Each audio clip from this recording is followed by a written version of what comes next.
The stars had always been kind to the. For 12,000 years, their people had traveled between worlds, built great stations in the dark of space, and never known true war. They were thin creatures with soft blue skin and 4 delicate fingers on each hand. Their bones were light. Their hearts were gentle. They believed the universe was a peaceful place. They were wrong. Commander Telos stood at the center of the research station called Gentle Dawn. His hands were shaking. On the large screen before him, he watched 3 colony worlds die. The harvesters had come from nowhere. No one knew where they started or why they killed. They simply arrived, ate everything alive, and moved on to the next world.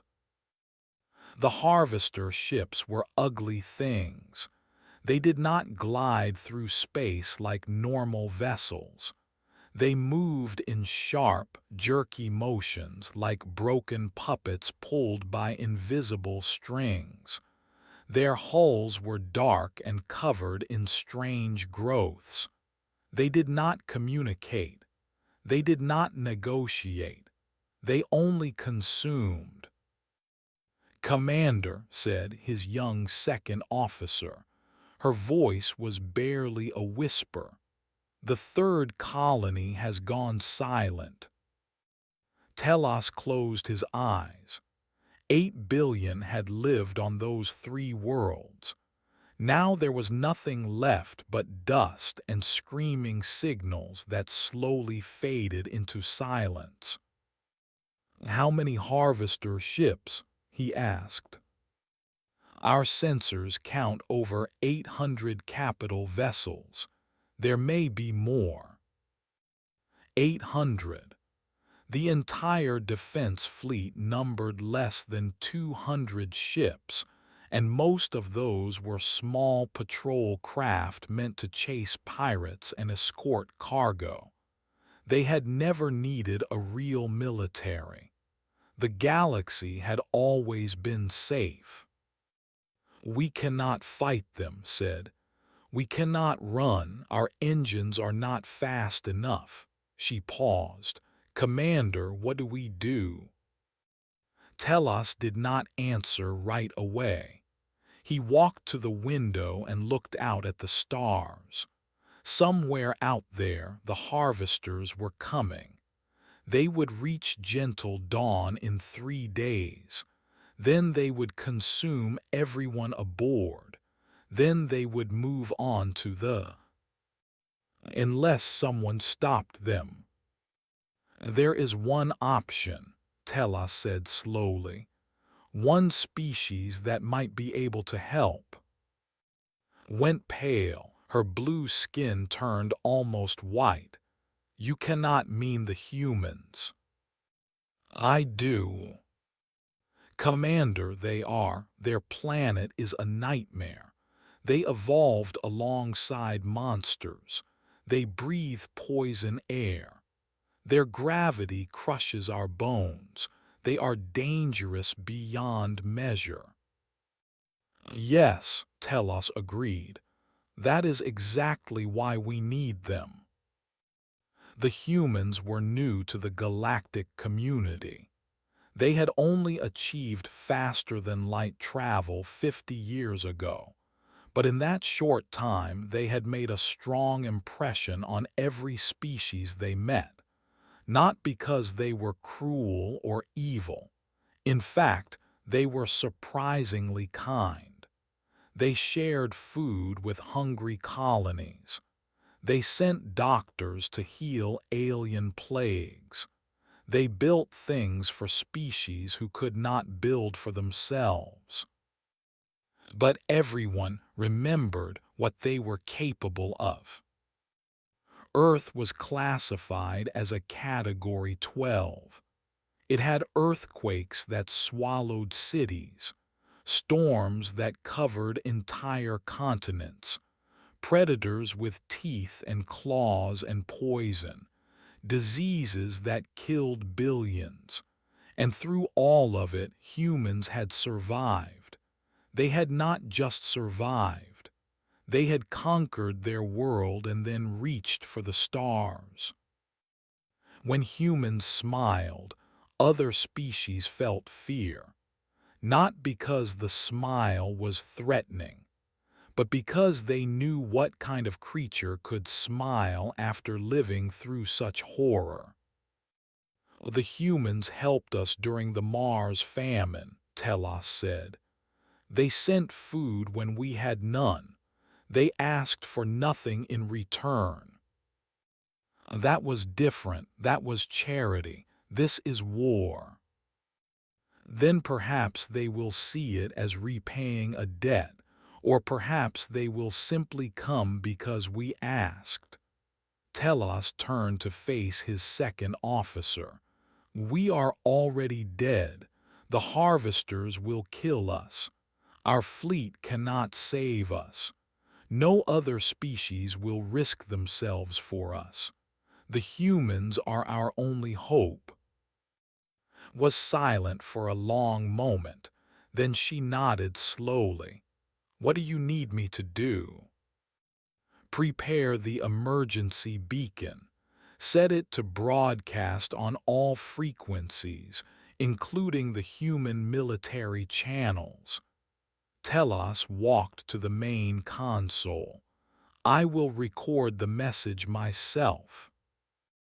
The beacon was an old device, built centuries ago when the first explored space. It was meant to call for help across vast distances. It could send a signal faster than light, reaching dozens of star systems in just a few hours. Telos sat before the recorder. He took a deep breath. Then he began to speak. This is Commander Telos of the research station Gentle Dawn. We are under attack by a hostile force known as the Harvesters. They have destroyed 3 of our colony worlds. They have killed billions of our people. Our military cannot stop them. We cannot run. We cannot hide. We are going to die. He paused. His voice grew stronger. To any human vessel receiving this message, we are asking for your help. We know what we are asking. We know the danger, but we have no other choice. Please, if there is any kindness left in the universe, please come. Telos ended the recording. He looked at, she pressed the button.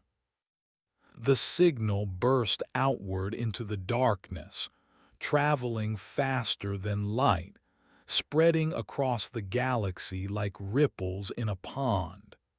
It reached human space in 6 hours. And in a military base orbiting Earth, a young officer saw the message appear on her screen. She read it twice. Then she ran to find her commanding officer. 3 days later, the humans came. They came with ships that looked like weapons. They came with soldiers who had fought monsters since the day they were born. They came with fire in their eyes and steel in their hearts. They came because someone had asked for help. And when humans heard a cry for help, they answered. Always. Admiral Park had been a soldier for 40 years. He had gray hair cut very short and a face full of old scars. His eyes were dark and calm. He had seen death many times. He had caused death many times. But he had never stopped believing that some things were worth dying for. He stood on the bridge of his flagship, the UES Indomitable. It was a massive vessel built for war. Its hull was thick with armor. Its guns could crack open moons. It was ugly by most standards, all sharp angles and brutal lines. But to the crew who served on it, the Indomitable was home. "Admiral," said Lieutenant. She was young, only 28, but she was one of the best tactical officers in the fleet. "We have finished analyzing the distress signal. The situation is very bad." "How bad?" "The harvesters have at least 800 capital ships, probably more. They have already destroyed 3 colony worlds. They have no military force capable of stopping them." Nodded slowly. He had expected something like this. They were good people, but they were not fighters. They had never needed to be, until now. "And what do we have available?" he asked. "The 7th Expeditionary Fleet, 42 vessels, 23 destroyers, 12 cruisers, 6 battleships, and the Indomitable." Captain Shin stepped forward.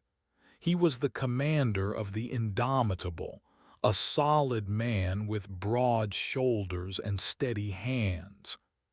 "Admiral, 42 ships against 800. The math does not favor us." "The math never favors us," said. "We are human. We are always outnumbered. We are always, and we always find a way." He turned to face his officers. There were 12 of them on the bridge, men and women who had served with him for years. They looked back at him without fear. They were humans, born on a world that had tried to kill them every day of their lives. Fear was something they had learned to live with long ago. "They helped us once," said. "During the Mars famine, when our colony was starving, they sent food. During the plague, when our people were dying by the millions, they sent medicine. They asked for nothing in return. They helped us because it was the right thing to do." He paused. The bridge was silent. "Now they are dying. They sent out a call for help, and we are going to answer." Lieutenant spoke up. "Admiral, even if we win, we will lose many ships, many lives." "I know." His voice was soft.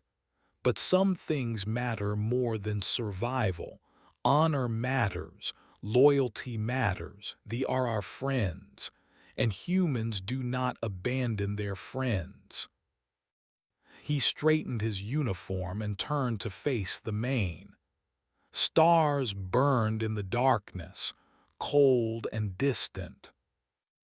"Send the order to all ships. We jump in 1 hour." Below the bridge, in the lower decks of the Indomitable, Sergeant Major gathered her Marines. She was a small woman, barely 5 feet tall, but she moved like a predator. Her body was covered in old scars.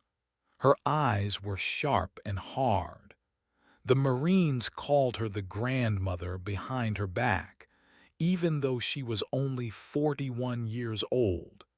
She had earned the name by keeping her soldiers alive through 3 planetary assaults.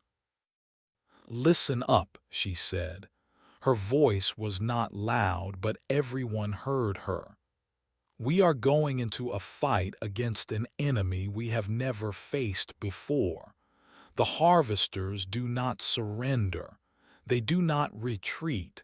They do not negotiate. They eat everything in their path and move on." She looked at each of her Marines in turn. There were 60 of them, men and women in heavy combat armor, carrying weapons that could punch through starship hulls. Some of us are going to die, continued. That is the truth. I will not lie to you, but we are Marines. We are human. We come from a world where everything wants to kill us. We have been fighting since the day we were born. She smiled. It was not a kind smile. The harvesters think they are predators.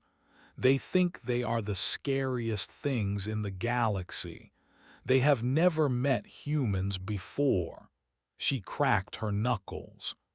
We are going to teach them a lesson they will never forget. The Marines cheered. It was a rough, hungry sound, like wolves howling before a hunt. In the medical bay, doctor prepared for the wounded that would soon arrive. She was a calm woman with gentle hands and sad eyes. She had been a doctor for 20 years. She had saved thousands of lives. She had also lost hundreds. Each one still haunted her dreams. "Doctor," said one of her nurses, a young man named, "are you afraid?" Thought about the question. "No," she said finally. "I am not afraid, I am worried, I am sad, but I am not afraid." "Why not?" "Because fear does not help my patients. When the wounded come, they will need me to be calm. They will need me to think clearly. Fear gets in the way of that." She smiled at him. "Besides, I have worked through earthquakes, plagues, and 3 separate reactor failures. A space battle is just another day." Laughed nervously. "You make it sound so simple." "It is simple, not easy, but simple. We do our jobs, we save who we can, we mourn who we lose. Then we do it again." 1 hour later, the fleet jumped. 42 human ships vanished from Earth space and reappeared near the station. They came out of faster-than-light travel in perfect formation, their weapons already powered, their shields already raised. Admiral looked at the sensor display and saw 800 harvester ships waiting for them. "All ships," he said calmly, "battle stations. Let us show these creatures what can do." Commander Telos had given up hope. He had spent 3 days watching the harvester fleet grow closer, knowing that death was coming and there was nothing he could do to stop it. The crew of Gentle Dawn had stopped working. Many of them simply sat and waited. Some cried. Some prayed to gods they had not believed in for years. Then space itself tore open, and the humans arrived. Telos watched the sensor display with wide eyes. 42 ships appeared from nowhere, emerging from faster-than-light travel like predators bursting from tall grass. They were not beautiful ships. The built vessels like art, with smooth curves and elegant lines. Human ships looked like they had been built by angry gods. They were all hard edges and thick armor and weapons that seemed far too large for their hulls. A commander whispered, "They actually came." Yes, Telos could barely believe it himself. They actually came. The communication system crackled to life. A human voice filled the bridge, translated by the computer into language. The voice was calm and steady, like a stone in a river. "Station, this is Admiral Park of the United Earth ship Indomitable. We received your distress call. We are here to help." Telos found his voice. "Admiral, thank you. Thank you for coming. But you must understand there are over 800 harvester ships. You have brought only 40. This is a battle you cannot win." There was a pause, then spoke again, and Telos could hear something like amusement in his voice. 42 ships, Commander, and I understand the odds, but we did not come here expecting to lose." The harvesters noticed the human fleet. They turned their attention away from the station and began to swarm toward the newcomers. 800 ships moving together, like a cloud of insects, like a wave of darkness spreading across the stars. So the battle began. Human ships moved in ways that made no sense to Telos. They did not hold back. They did not form defensive lines. They charged directly into the enemy formation, splitting into small groups of 3 or 4 vessels, diving into clusters of harvester ships like wolves attacking a herd. The harvesters fired their weapons. Strange beams of purple light shot out, hitting human ships and dissolving their armor layer by layer. Any ship would have been destroyed instantly, but the human vessels kept moving. They took hit after hit and continued fighting, their guns blazing, their shields flickering but holding. "How are they surviving?" asked. "Those weapons should be killing them." "Their ships are built different than ours," Telos said slowly. "They come from everything they build is designed to survive punishment that would destroy anything else." On the bridge of the Indomitable, Admiral watched the battle unfold. His ship shook with every hit, but he did not lose his balance. He had spent 40 years learning to stand steady when everything around him was falling apart. "A status report," he said. "We have lost 3 destroyers," Lieutenant reported. "The cruiser has taken heavy damage and is falling back. All other ships are still fighting." "Enemy casualties." "We have destroyed approximately 120 harvester vessels." Nodded. The exchange rate was not good. For every human ship lost, they needed to kill at least 20 enemy ships just to break even. But humans had never fought fair. They fought smart. "Order the fleet to execute Pattern Storm," he said. "Let us see how well these harvesters handle chaos." The human ships suddenly changed their tactics. Instead of attacking in small groups, they began to move randomly, unpredictably, like leaves blown by wind. They appeared from unexpected angles, fired quick bursts, and disappeared before the harvesters could respond. It was a tactic humans had developed centuries ago, fighting each other in wars on there. Against an enemy that expected order, chaos was a powerful weapon. In the medical bay of the Indomitable, Doctor worked without stopping. The wounded came in waves, carried by medics who ran through shaking corridors and dodged falling debris. Some had burns. Some had broken bones. Some were missing limbs. Did not panic. She moved from patient to patient, giving orders, performing surgery, saving lives. Her hands were steady. Her voice was calm. Around her, nurses and medics followed her lead, drawing strength from her example.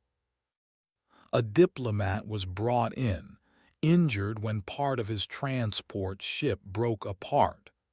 He was conscious but afraid, his blue skin pale with shock. "Human doctor," he said weakly, "why are you doing this? Why are you risking so much for us?" Paused her work long enough to look at him. "Because you asked for help," she said simply, "and because helping is what we do. But you are losing ships. Your people are dying."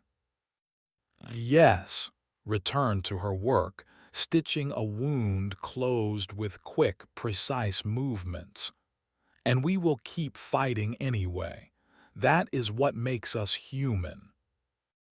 The diplomat stared at her. He had heard stories about humans before. Everyone in the galaxy had. But hearing stories was different from seeing the truth with your own eyes. "You are insane," he whispered. Smiled slightly. "Perhaps, but insanity has kept our species alive for a very long time." The battle continued for hours. Human ships fell one by one, but for every human vessel lost, dozens of harvester ships were destroyed. The aliens had never faced an enemy like this. They had conquered hundreds of species across the galaxy, and all of them had broken eventually. All of them had surrendered or died. But humans did not break. They did not surrender. They fought with a fury that seemed endless, a determination that seemed impossible. And slowly, the harvesters began to realize that they had made a terrible mistake. They had triggered an SOS. They had awakened and now they were angry. 12 hours into the battle, the situation changed. Admiral Park stood on the bridge of the Indomitable and watched his fleet die. 19 ships were gone. The cruiser had been torn apart by concentrated fire. The destroyer had sacrificed itself to save a damaged battleship. The Indomitable itself was wounded, its port engines destroyed, smoke and fire spreading through its lower decks. And still the harvesters came. Hundreds of them remained, endless and hungry, pressing forward like a tide of darkness that could not be stopped. "Admiral," Captain Shin said quietly, "we cannot continue like this. At the current rate of loss, we will be destroyed within 4 hours." "I know." His voice was tired but steady. He had not slept in over 30 hours. He had not eaten in 12, but his mind was still clear. It had to be. His people were counting on him. "We need a new plan," Lieutenant said.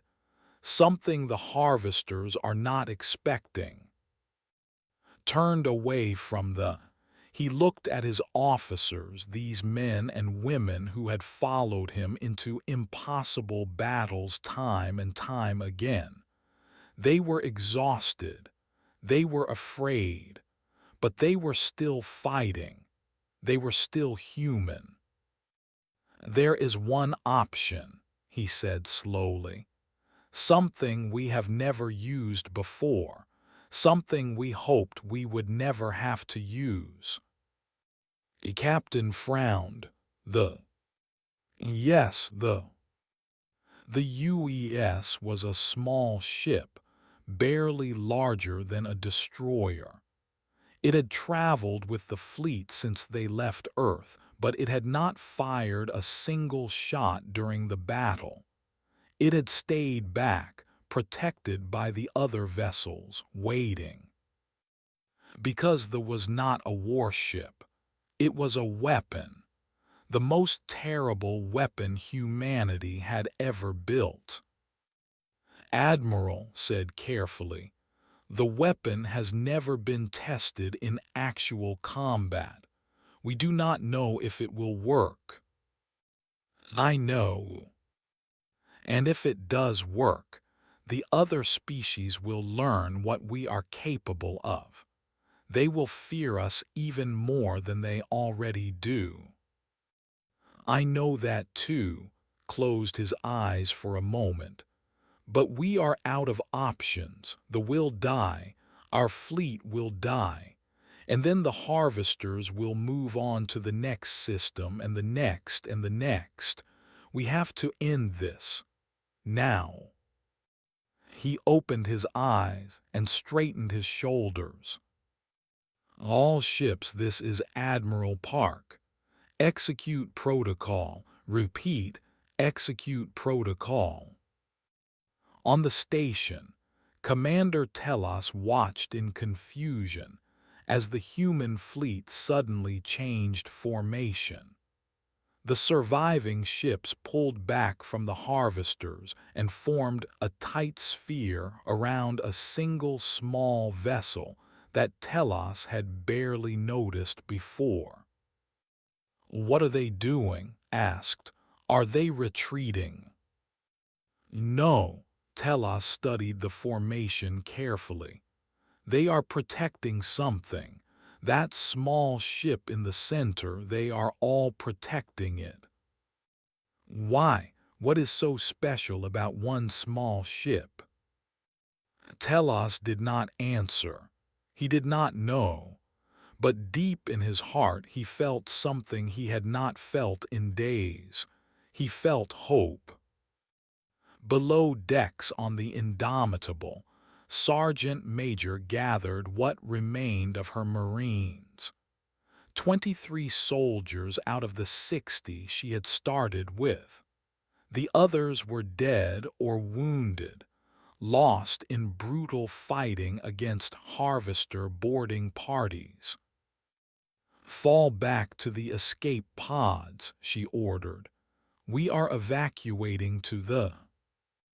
Sarge, said one of her soldiers, a young man named Bay, what is happening? Why are we leaving the fight? Looked at him. He was young, only 22, with scared eyes and bloody armor. He had fought well today. They all had. We are not leaving the fight, she said. We are finishing it. On the Lieutenant O sat at the weapons console and tried to keep his hands from shaking.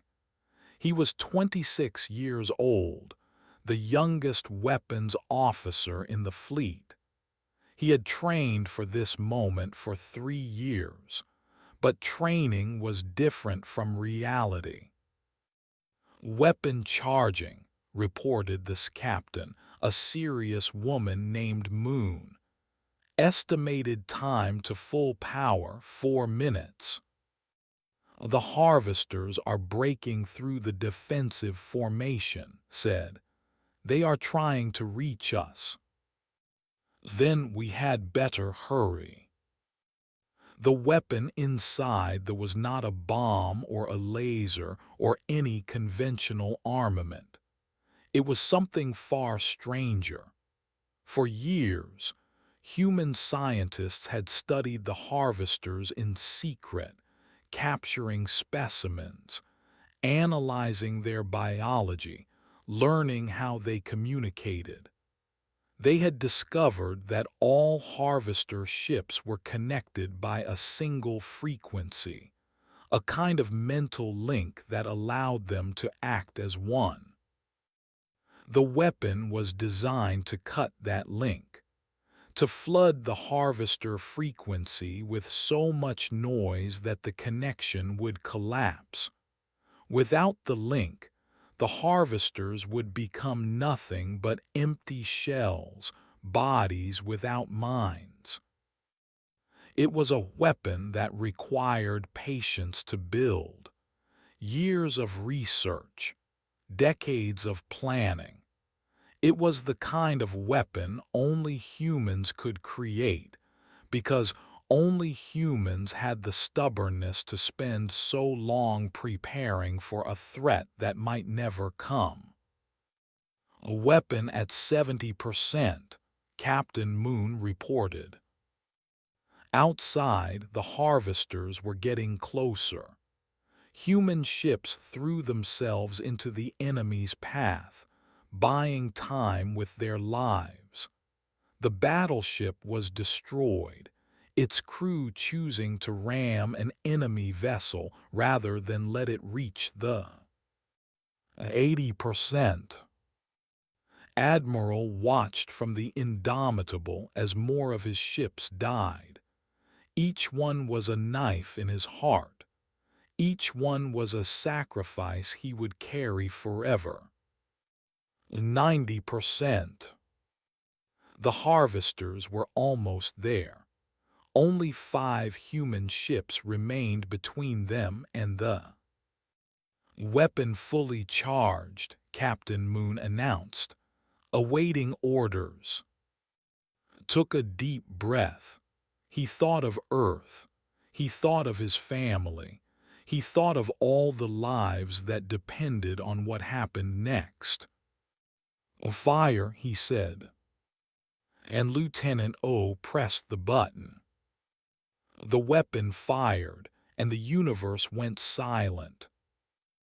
It was not a beam of light or an explosion. It was a wave, invisible to the eye, spreading outward from at the speed of light. It passed through human ships without effect. It passed through the station without harm. It touched nothing organic, nothing mechanical. But when it reached the harvesters, they stopped. Every harvester ship in the system went dark at the same moment. Engines died. Weapons powered down. The jerky, twitching movements that had made them so disturbing ceased completely. 800 capital ships became 800 floating tombs, drifting silently through the void. On the bridge of the Indomitable, no one spoke for a long moment. Then Lieutenant checked her sensors and turned to Admiral with wide eyes. "It worked," she whispered. "Admiral, it worked. All harvester vessels are showing zero activity. No power, no movement, no life signs." Let out a breath he did not know he had been holding. "Are they dead?" "Not dead exactly," studied her readings. "Their bodies are still intact, but there is no brain activity. It is like someone turned off their minds."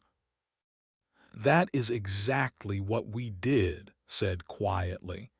He felt suddenly very old and very tired. The harvesters operate on a shared frequency. One mind controlling millions of bodies. We did not kill them. We just disconnected them from the signal. Without the central mind, the bodies have nothing to drive them. On the station, Commander Telos stared at his sensors in disbelief. Moments ago, death had been certain. Now somehow they were alive. He said, his voice cracking. Contact the human flagship. I need to speak with their admiral."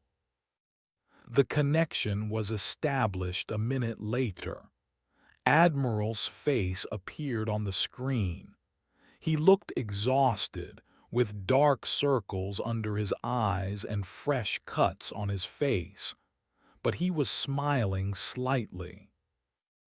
"Commander Telos," he said, "it appears we arrived in time." "Admiral, I do not understand what just happened. How did you do this?" "We have been studying the harvesters for many years. We knew that someday they might become a threat to the galaxy, so we prepared." Paused. "Humans are very good at preparing for threats. It is how we survived on our—" Telos felt tears forming in his eyes. Did not cry often, but he could not stop himself. "You saved us. You came when no one else would. You lost so many ships, so many people, and you saved us." "That is what friends do, Commander." In the medical bay of the Indomitable, Doctor finally stopped working. She had operated for 18 hours straight, saving over 200 lives. Her hands were steady the entire time. Only now, with the battle over, did they begin to shake. "Doctor," said her nurse, "you should rest." "Soon," said. She looked around the medical bay at all the patients recovering in beds. Humans and side by side, alive because she had refused to give up. "Just let me check on everyone one more time." She walked among the wounded, offering words of comfort, checking vital signs, doing the small kindnesses that made suffering a little easier to bear. This was why she had become a doctor, not for glory or fame, but for these quiet moments when she could make a difference. In the drop bay, Sergeant Major sat alone. Around her, the surviving Marines were celebrating, laughing and crying and holding each other, but was thinking about the ones who did not make it. 37 Marines had died under her command today. 37 letters she would have to write to grieving families. Bay approached her cautiously. "Sarge, are you okay?" Looked up at him. "No," she said honestly, "but I will be. We won today, that is what matters." "They are calling us heroes." "We are not heroes. We are soldiers. We did our job." Stood up slowly, feeling every bruise and cut on her body. "But if they want to call us heroes, I will not argue. The dead deserve that much." 3 days later, a proper diplomatic fleet arrived. They brought supplies, medical equipment, and engineers to help repair the damaged human ships. They also brought questions. So many questions. The lead diplomat, a tall named, met with Admiral on the bridge of the Indomitable. "Admiral," he said, "the weapon you used, it was remarkable. Terrifying but remarkable. How long have your people been developing such technology?" "About 30 years, admitted. We first learned of the harvesters 2 decades ago. We began preparing immediately." "But they had never attacked you. They had never even entered your space." "No, but they might have someday. And when humans see a potential threat, we prepare for it. even if that threat is years away, even if it might never come, smiled slightly. We are a paranoid species ambassador. It has served us well. Was quiet for a moment. The other species of the Confederation are afraid of you, you know. They have always been afraid. You come from a world of death. You are stronger than us, faster than us, more resilient than us. Many of them believed you would eventually conquer the galaxy. And what do you believe now? Thought carefully before answering. I believe that we were wrong about you. You did not come here to conquer. You came here to help. You sacrificed your ships, your people, for a species that could never repay you. He paused. That is not the behavior of conquerors. That is the behavior of protectors. Nodded slowly. We do not want to rule the galaxy, Ambassador. We just want to live in it. And we want our friends to live in it too. Years later, when they built a monument to the Battle of Gentle Dawn, they placed it in the center of their largest city. It was a tall pillar of white stone, surrounded by gardens and fountains. On its surface, they carved the names of every human ship that had fought in the battle, every human soldier who had died. At the base of the monument, they inscribed words in 100 languages. The words came from an old human text, quoted by Admiral Park in his final report. Greater love has no one than this, to lay down one's life for one's friends. Below that, in letters of gold, they added one final message. They became our salvation. And whenever children asked what the monument meant, their parents told them the story of a day when the universe seemed hopeless, when death was coming and no one could stop it. Except the humans. The Who heard a cry for help and answered it without hesitation. Who fought against impossible odds and found a way to win. Who proved that the scariest creatures in the galaxy could also be the kindest. That was the gift of the not just victory, but hope. And hope, as the learned, was the most human thing of all.